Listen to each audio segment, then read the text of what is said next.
Hello everyone, मेरे channel toasty kitchen में आप सभी का बहुत बहुत स्वागत है। लड्डू भला किसको नहीं पसंद होते। सर्दियों का टाइम हो और तिल के लड्डू ना बने घर में, ऐसा कैसे हो सकता है। आज मैं आपको तिल के लड्डू बनाना सिखाने जा रही हूँ, वो भी बेहद आसान तरीके से, और आप इसे कभी भी किसी भी टाइम घर में तैयार कर सकते हैं, वो भी कम मेहनत में। Let's start with this recipe.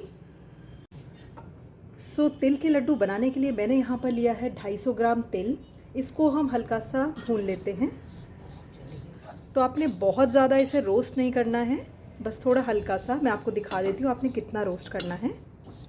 यहाँ पर 8 से 10 मिनट तक इसे भूनने के बाद आप देख सकते हैं ये गोल्डन ब्राउन हो चुके हैं।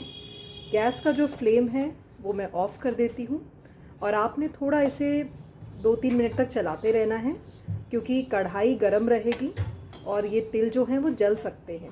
तो इसको फ्लेम ऑफ करने के बाद भी थोड़ा सा चलाते रहिएगा। मैं आपको दिखा देती हूँ कि आपने इस तरह का भून लेना है। इतना गोल्डन ब्राउन होना चाहिए, बहुत ज़्यादा नहीं।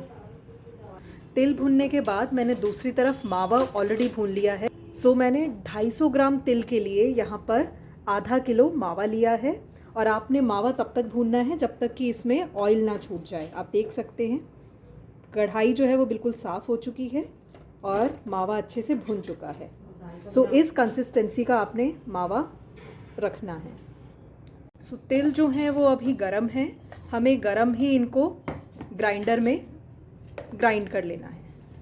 अब देख सकते हैं 4 से 5 सेकंड ग्राइंडर में इसे पीसने के बाद तिल जो है वो इस फॉर्म में आ गया है, और आपने इसे बहुत ज़्यादा बारीक नहीं पीसना है, थोड़ा दरदरा रखना है।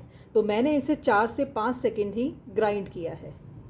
हमने जो मावा भूना है उसी में हम इस तिल के पाउडर को मिक्स कर देते हैं। अब ऊपर से आपने इसमें ऐड करना है 250 ग्राम बूरा। अब इन सबको अच्छे से मिक्स कर लीजिए। मीठा जो है वो आप अपने अकॉर्डिंग कम या ज़्यादा कर सकते हैं। तिल के लड्डू बनाते समय आपको एक बात का ख़ास ध्यान रखना है कि ये जो मिक्सचर है ये ठंडा नहीं होना चाहिए, और मावा जो है वो सूखे ना। तो अगर आपको लगता है कि ये थोड़ा ठंडा हो रहा है तो आप फ्लेम को ऑन करके इसको अच्छे से गर्म कर लीजिए, तभी फ्रेश और अच्छे लड्डू बन पाएंगे। जैसा कि सर्दियों का मौसम है, बहुत जल्दी हर चीज़ ठंडी हो जाती है, तो ये मिक्सचर भी ठंडा हो रहा है। तो मैंने फ्लेम जो है वो ऑन कर लिया है, और अब इसे थोड़ा सा गर्म कर लेते हैं। अब ये जो मिक्सचर है ये तैयार है लड्डू बांधने के लिए। तो इस तरह से आपने दोनों हाथों की हेल्प से इसको दबा दबा के तैयार कर लेना है। तो ये देखिए इस तरह से एक लड्डू जो तैयार हो गया है। ये देखिए एक लड्डू जो है वो तैयार हो गया है। इसी तरह से हम बाकी लड्डुओं को तैयार कर लेते हैं। वाओ, क्या ज़बरदस्त तिल के लड्डू तैयार हुए हैं भाई। मुझे तो देखते ही मुंह में पानी आ रहा है। और आप देख सकते हैं कि बिना झंझट और कम मेहनत में कितनी आसानी से ये लड्डू तैयार हो गए हैं। आपको इन लड्डुओं को बनाते हुए सिर्फ 2 चीज़ों का ध्यान रखना है। पहला, जो रेशो है तिल, बूरा और मावा, इन तीनों का रेशो जो है वो 1:1:2 होगा। यानी तिल और बूरा जो है वो बराबर क्वांटिटी में लेना है, और उसका जस्ट डबल आपको मावा लेना है।